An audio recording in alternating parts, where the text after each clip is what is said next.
Hello, everybody, and welcome to a kind of different tournament recap here. I'm not actually going to really classify this as a proper tournament recap because for those who are existing viewers of the channel, this is a Legion tournament, not something I have ever really done on the channel or ever before, actually. This was my first ever Legion tournament, but it was a really, really cool experience, and I wanted to kind of share some of that with you guys.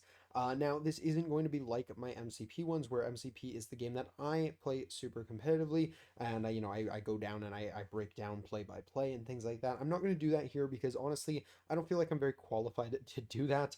Really, I'm just going to kind of talk about the Grand Tournament experience and how it kind of felt to play in a Star Wars Legion Grand Tournament as a primarily Marvel Crisis Protocol player. And of course, with the recent major overhaul to Star Wars Legion, and its rules changes that came at Mini Stravaganza, there was a lot of just a lot of things going on with this GT. It's only been a few months since that dropped. Personally, I've only actually played maybe 6 or 7 times in the new rules, and all of those except for one, maybe two of those games were 500-point games, so I hadn't even really gotten a chance to play around with my 1,000-point list.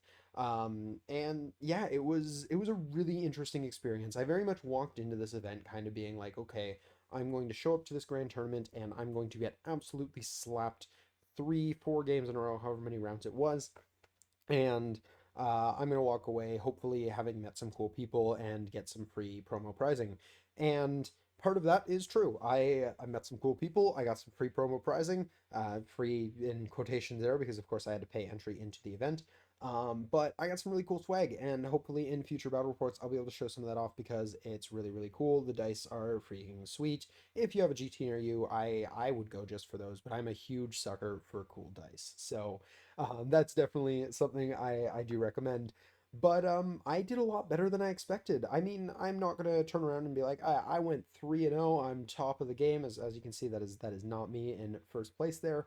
But I did pretty okay. So yeah, we're gonna go ahead and talk this through here. So this was hosted by Canadian Star Wars Gaming Open, was their grand tournament, and of course, they had the AMG support and prizing and things like that. So that's always really, really cool to see. And yeah, it was a super neat event. They were hosting it out of a local college, Mohawk College. Not too far of a drive for myself, and actually Reed, who's been on a lot of battle reports on the channel, was with me. So it wasn't too bad for us. And yeah, they rented out a bunch of space in the cafeteria actually at Mohawk College, and they had 3 GTs running in this one venue. Really, really cool to see because you also got to kind of interact with the players from those other events.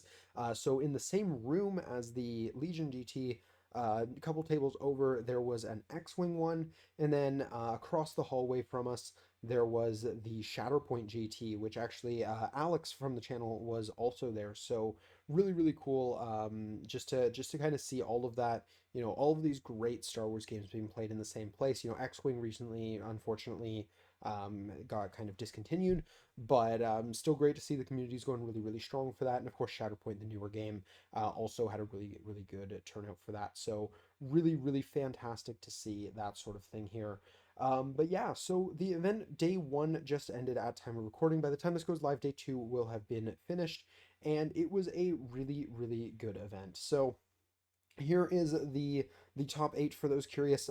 So it actually ended up being a really good spread between affiliations. Going into it, I was looking at this the day before and stuff like that. The top 8 rated players was vast majority in Republic, and actually playing almost identical lists, which was really concerning and didn't look great for the state of the game. But I was really, really happy to see that when we actually got into things, and as you can see based on the actual top 8 here, it wasn't quite as one-sided. We've still got 3 GARs, so they are still the top here. They did do really, really well, of course. But there's a couple Empire, which is nice to see because I haven't been seeing Empire propping up in many of the events I was looking at, just to kind of get an idea of what's in the meta, and a couple Rebel lists and a Separatist list here. So yeah, a pretty decent smattering of teams there, and representation. Obviously the the big odd one out there being Shadow Collective. Only one player brought Shadow Collective to the event, and hey, he got best in faction, so that was pretty cool. But yeah, for anyone curious, we will go ahead and pull up Mr. Luke Cook here. Took first place.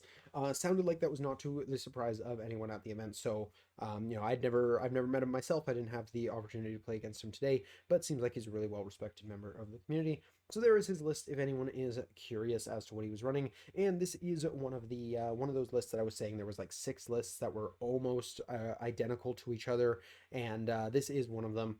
It was Anakin Anakin, ARC troopers for days, and some commandos.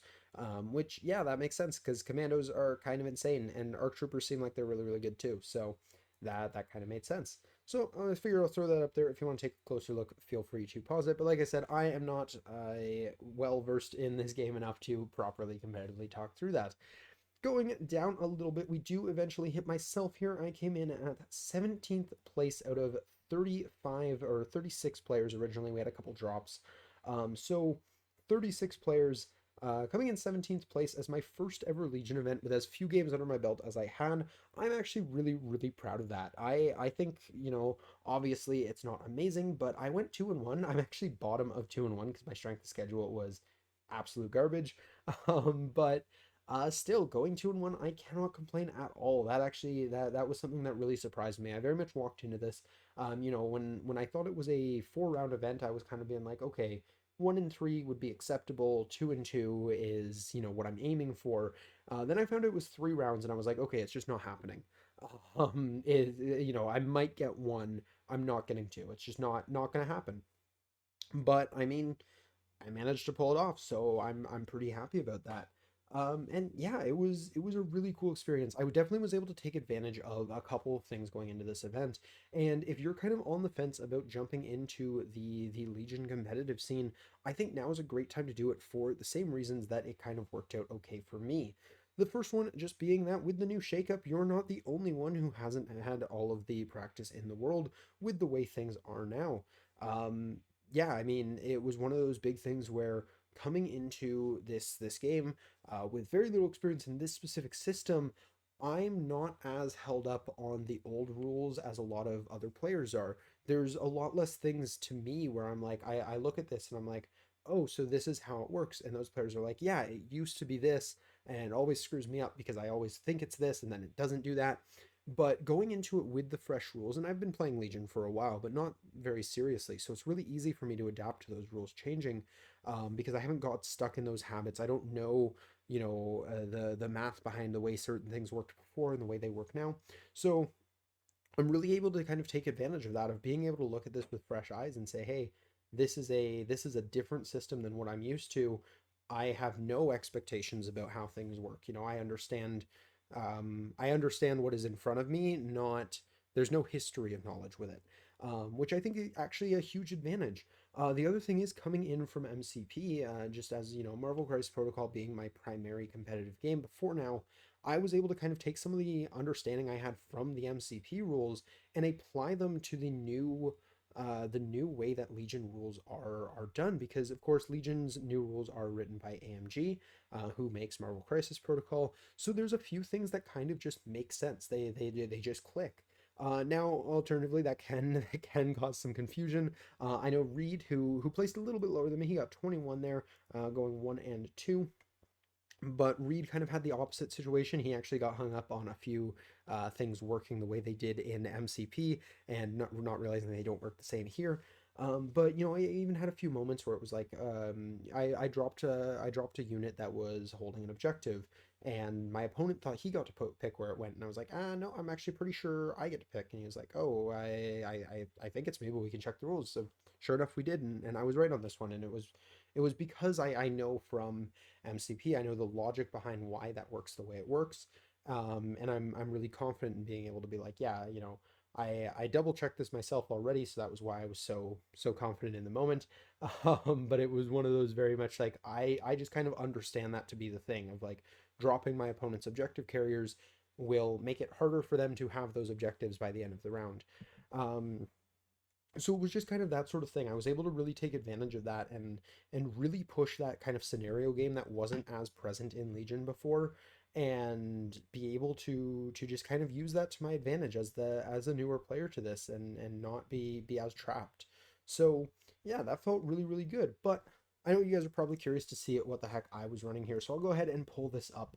And for my list here, I was running some experimental droids, and it was definitely a little off meta.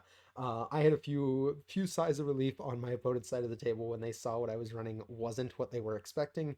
And then in some ways, I kind of felt like I made them regret that, because again, it was one of those things of I don't know the meta for this game. I'm not someone who net lists. I don't do that. That's not fun. I'm mildly aware that experimental droids is the competitive way to run this faction. So I was like, okay, that seems cool. What do they actually do? Oh, they got some really neat rules. All right, let's go with that. So I went into that with that kind of in mind.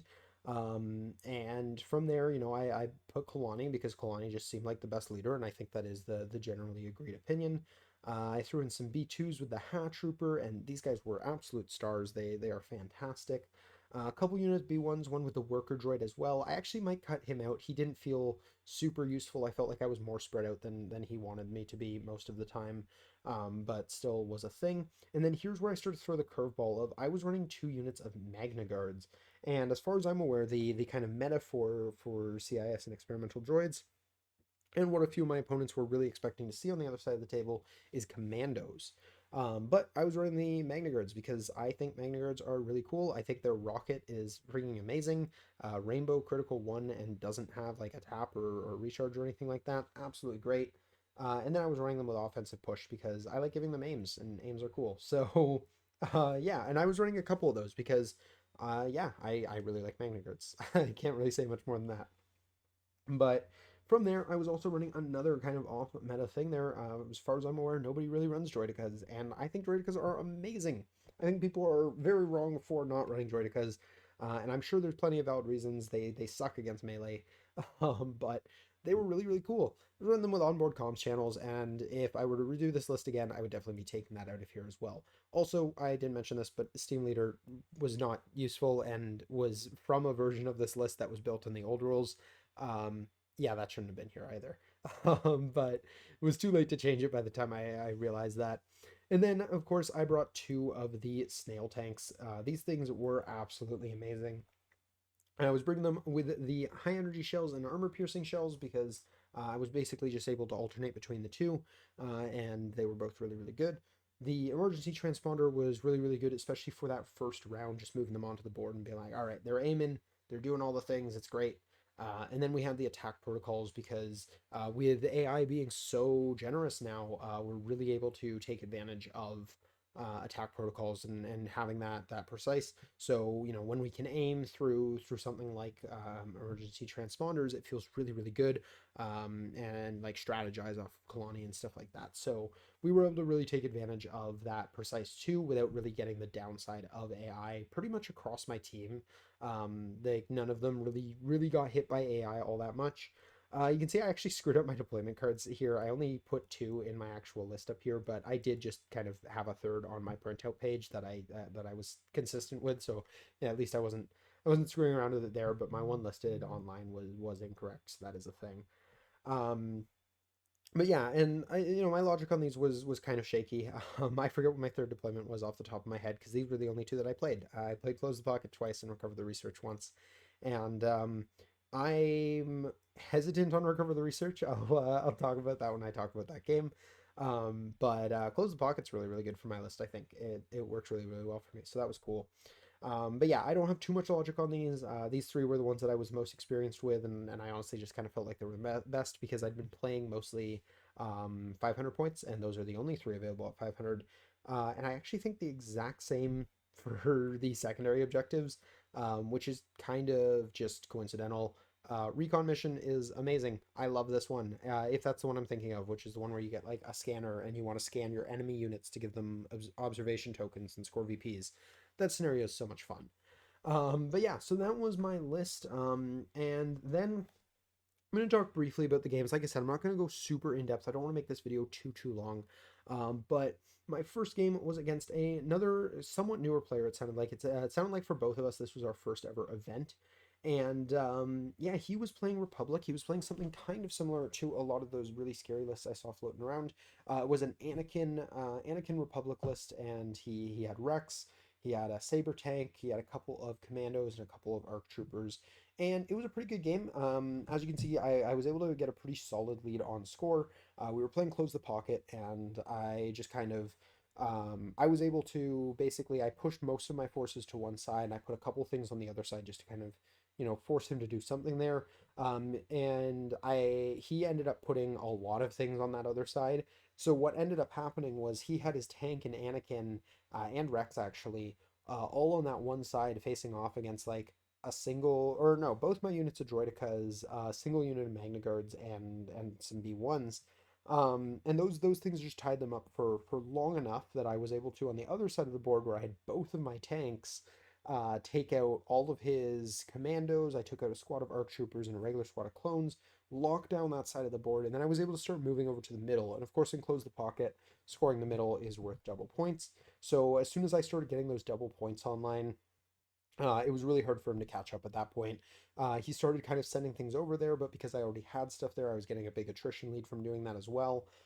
So yeah, it just kind of we ended up actually going to time on this one because we were both newer players, so neither of us were playing particularly fast. But we ended up going to time, and we were able to finish our fourth round, I think, where I ended up scoring to 9 just with overwhelming amounts of stuff on the middle point. And then, he just started moving Anakin over. His tank was just starting to kind of turn around and come that way. So yeah, it was kind of how things went. In the second game, I was playing against a Rebel list. His Rebel list was really, really cool. It was kind of that hero hammer that Rebels is kind of known for. So he had Leia and a generic general leading the charge. Alongside them, he had Sabine and Ahsoka, who had a really cool team up card. So that was neat to see. I love little fluffy things like that that are also just, good. So that was kind of cool. And then on top of that, he had a couple Tauntauns and then just a bunch of units of, Clan Ren and a bunch of units of Rebels with absolutely no upgrades just to fill out his core slots. So it was a really, really cool list, super, super elite things. And I was able to kind of just take some nice early hits on him there. He brought out his tank pretty early. He just kind of pulled it as like his second pull, which was rather unfortunate for him because then it got hit by a rocket and a tank and ended up being on 1 health by the end of the first round, which felt really, really good. It also dropped off the Clan Ren Mandos, so I was able to start shooting some shots into them pretty early as well. So we started losing a lot of major attrition pieces relatively early on, but one thing he was able to do as early as round 2 was get both Sabine and Ahsoka into my face and contesting my back points. So he was able to actually start scoring up on the main objective relatively early. Now, thankfully, I was able to flip this around. Eventually, I dropped Clan Ren, who were his scanners, and I made some, in my opinion, relatively good plays. I picked off a lot of his squishier units after that, and I took all the Tauntauns off the board before they were too much of a problem, and then all he was kind of left with was these heroes, and he couldn't spread them out enough to get all the points he needed to tie score with me. So I started scoring up there. However, we went into the final round and we were 11 to 11, and this is where it was a combination of me making a misplay and our judge actually apparently getting a rule wrong. And you guys please do let me know down below if that judge actually got the rule right and my opponent in the third game got it wrong, because my third game opponent corrected me on how that should have went, but by that point it had already been done, and honestly I wasn't at this event to win anyways, so I wasn't too upset about it. You also notice I didn't list myself as experimental droids these first two. I totally meant to, I just didn't. So whoops. But yeah, so what ended up happening was I knew I had the board state to win the main objective and score more than him. We were in round 5, tied 11 to 11. So I knew if I got the main objective, didn't matter if his scanner survived and was able to do the scanning point, because at best case for him we would tie, and I was pretty confident I was up on kill points. So great, everything's fine. So I decide I'm gonna go with a tank. It's actually my scanner tank, but I wasn't thinking about that because I didn't care about scoring the scanner points this round. So I move the tank. And I was kind of careless about it, but it did luck out. I did actually keep him in line of sight of Ahsoka and within range 2 in line of sight of Leia. So this is great. I can scan two things. These are the only two things on this side of the board. So I'd still get my points. But again, I wasn't thinking about that. So I decided, all right, we're gonna blast Leia. And I just one-shot her. She was just a crater. And this actually ended up being a problem because now my scanner didn't actually get me any points. So he goes next and he activates his scanner, which is Sabine, moves, scans two of my models, passes his activation, immediately scores a victory point. That puts him at 12. Now, we ended up calling a TO for this just to kind of be like, hey, do you win as soon as you hit 12 or do you win at the end of the round if you have more than 12 and you're not tied, or 12 or more and you're not tied? And the judge told us that you win as soon as you hit 12, basically. So we were very like, okay, is what it is. I screwed that up. That's a misplay on my part. I could have hit 12 the turn before this, or the activation before this, is what it is. Had I hit 12, or had we not done that, and had we actually checked the rule book, where it says the end of the turn, and I want to check the wording on that myself because it was my opponent who said this, my opponent in game 3 who said this. But I need to check in Legion if the end of the turn and the end of the round are the same thing, or if the end of the turn is the end of a single like activation, kind of like how it would work and what it would mean in MCP. And again, that's me potentially mixing up terminologies. If it's the end of the round when we score all of our victory points for the main scenario as well, then I would have been able to tie and win on kill points, very very likely. If we went to the end of the turn and that is just the single activation, then he did win on Sabine's and I screwed that up real bad. But that's definitely one of those situations where potentially that should have been my game. But again, I wasn't too upset about it. I let him know at the end of the game as well that I was like, hey, me and my other opponent, we checked out the rule book and it says I should have won. And I was trusting my third game opponent because he seemed like he knew the rules a lot better than me. So I was just kind of going with what he said. But whether or not that's actually the case, please do let me know down below if you guys are aware of that.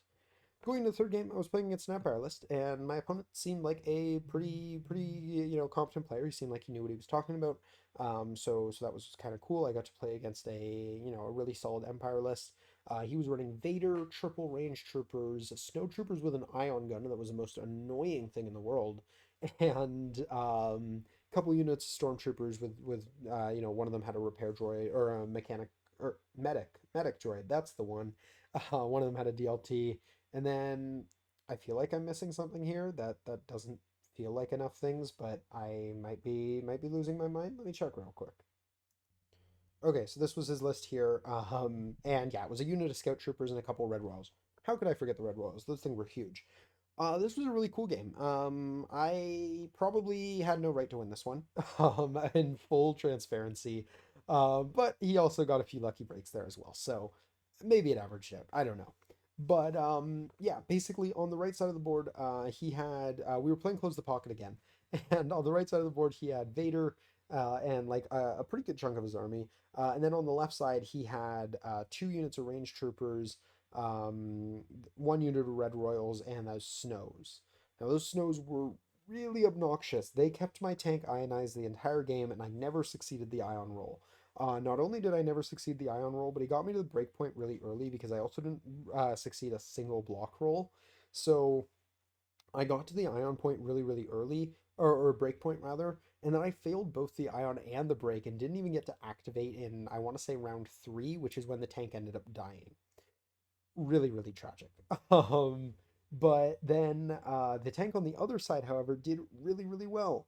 He threw Vader into my face pretty early. He actually killed Kalani super fast that game.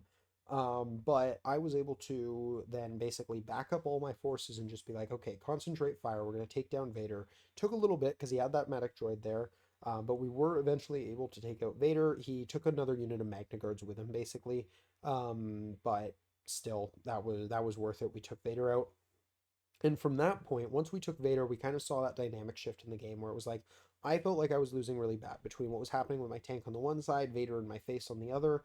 But then once Vader left the board, On that same round, I was like, okay, let's actually start funneling some of our troopers and one of our units of droidicas just over to the middle point because that's worth 2 points a round. And I was able to do that actually, I started doing that in round two because I did score the middle point in round two. And what ended up happening was I basically took a 1 point lead in round two by scoring the middle, and I was able to tie the right side of the board with Vader. Um, and that 1 point lead ended up being the entire game. Every single round that game, we both scored our scanner. He scored both side points, and I scored the middle. But both of my side points were just enough pressure that he wasn't able to take anything to send towards the middle without giving up on resources on either of those sides. So yeah, I mean, it was a really close, really hard fought game, but I was able to just basically kind of hold that 1 point lead and run that to the end of the game, and that's sometimes how it happens. Why I'm not sure if I deserve that win. While I had a lot of really bad luck with the Ion and my tank on the left side of the board, I also had a unit of Magna Guards that survived way more than they had any right to survive. So they were tying things up on that side of the board for a while, and I'm sure it was really, really frustrating for my opponent. Thankfully, he was a great sport about it, and he was really, really friendly still and everything. So that was awesome.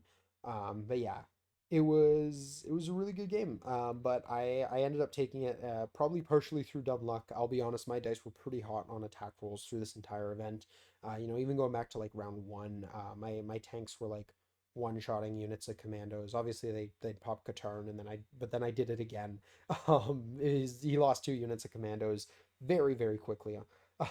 So there was definitely a little bit of luck going in my favor. Beginner's luck with the Legion events there. So I'll take that. I'll take what I can get there because I did a lot better than I was expecting to do here.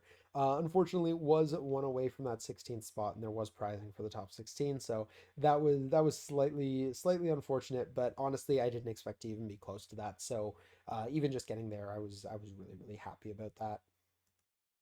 But yeah, that is the games that I had here. It was a really, really great experience. I met some awesome people. All three of my opponents were really, really great. I didn't have a bad experience with any of them. Um, all three of them were really, really friendly, just about, hey, I'm a newer player. If I'm getting rules wrong, it's not intentional. They were really, really understanding about that stuff. Got corrected on a ton of stuff. I was cheating a lot in casual games, as I've learned. But it was one of those things where it was you don't really know when you're only playing in a casual scene, you're only playing with one or two people. You kind of turn around and go and play against people who actually go to events regularly, and you realize like, hey, I've been getting a lot of stuff wrong. So that was really cool. Even just like setup and stuff like that was like I didn't understand how that works at all. So being able to kind of do that now is really, really cool, and I think it's really, really important as well. It's definitely one of those things where I think just as a general thing for wargaming, whether it's Legion or MCP or any other game, one of the best ways to really get into a game, if you want to take it beyond that casual level, is to just kind of do it. Just jump in.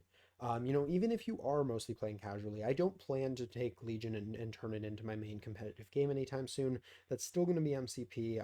I'm still, a big MCP fan, of course. But it's one of those things where I wanted to start playing Legion more. I wanted to play it slightly more seriously. I want to play it more than, a few times a year.